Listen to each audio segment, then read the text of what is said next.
महाराष्ट्रात मात्र September October मध्ये मात्र सप्टेंबरच्या पहिल्या आठवड्यात मात्र महाराष्ट्रात विहिरीला पाणी येईल असा पाऊस पडणार आहे।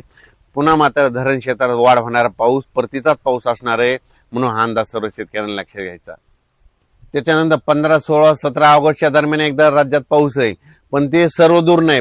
ते पण काय होणार आहे, पुन्हा एक कमी दाबाचा पट्टा तयार होणार आहे। ते काय होणार, परत ते काय होणार, भुवनेश्वरून छत्तीसगडहून मध्य प्रदेशकडून तिकडं उत्तराखंडकडे जाईल। मग उत्तराखंडकडे जात असल्यामुळं महाराष्ट्रात फक्त वर्धा, नागपूर, भंडारा, गोंदिया त्या परिसरात तिकडे जोराचा पाऊस पडेल। आणि तिकडे पाऊस पडत असल्यामुळे महाराष्ट्रात फक्त सरी तुरळक ठिकाणी 15, 16, 17 ऑगस्टच्या दरम्यान विखुरलेल्या स्वरूपाचा पाऊस पडणार आहे, असा मोठा पडणार नाही, म्हणून अंदाज लक्षाचा। फक्त मात्र विदर्भात, पूर्व विदर्भात ते पाऊस असणार आहे, म्हणून पूर्व विदर्भातल्या शेतकऱ्यांनी अंदाज लक्षात घेऊन आपण आपल्या शेतीची कामे करायची। मी पहिल्यापासूनच आणखीन एक अंदाज सांगतो। मी म्हटलं होतो की जून मध्ये कमी राहील, जुलैमध्ये जास्त, ऑगस्टला कमी आणि सप्टेंबर ऑक्टोबर परतीचा पाऊस जास्त पडणार आहे। 13 नोव्हेंबरला थंडी येणार आहे, म्हणून हे अंदाज दरवर्षी शेतकऱ्यांनी, यावर्षीचा अंदाज सर्व शेतकऱ्यांनी लक्षात घ्यायचा। यावर्षी सप्टेंबर ऑक्टोबर मध्ये जास्त पाऊस पडणार आहे, म्हणजे ऑगस्ट संपताना जे वातावरण चेंज होईल आणि सप्टेंबरच्या पहिल्या आठवड्यात चांगला जोराचा पाऊस असणार आहे आणि ते राज्यभर सगळीकडे पडणार आहे।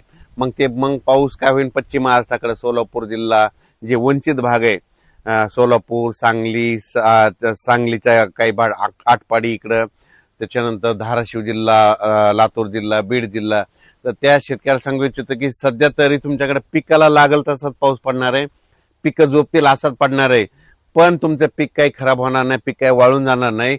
मात्र सप्टेंबर मधला पाऊस मात्र तुम्हाला सरासरी भरून काढणार आहे, म्हणून सोलापूर जिल्हा, लातूर जिल्हा, बीड जिल्हा, त्याच्यानंतर इकडे अहिल्यानगर जिल्हा, त्याच्यानंतर सांगली जिल्हा ह्या शेतकऱ्यांनी अंदाज लक्षात घ्यायचा।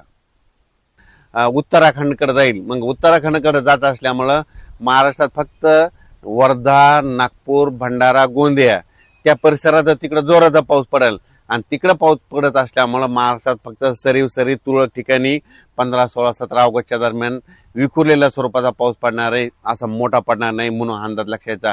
फक्त मात्र विदर्भात, पूर्व विदर्भात ते पाऊस असणार आहे, म्हणून पूर्व विदर्भातल्या शेतकऱ्यांनी अंदाज लक्षात घेऊन आपण आपल्या शेतीची कामे करायची। मी पहिल्यापासूनच आणखीन एक अंदाज सांगतो। मी म्हटलं होतो की जून मध्ये कमी राहील, जुलैमध्ये जास्त, ऑगस्टला कमी आणि सप्टेंबर ऑक्टोबर परतीचा पाऊस जास्त पडणार आहे। 13 नोव्हेंबरला थंडी येणार आहे, म्हणून हे अंदाज दरवर्षी शेतकऱ्यांनी, यावर्षीचा अंदाज सर्व शेतकऱ्यांनी लक्षात घ्यायचा। यावर्षी सप्टेंबर ऑक्टोबर मध्ये जास्त पाऊस पडणार आहे, म्हणजे ऑगस्ट संपताना जे वातावरण चेंज होईल आणि सप्टेंबरच्या पहिल्या आठवड्यात चांगला जोराचा पाऊस असणार आहे आणि ते राज्यभर सगळीकडे पडणार आहे।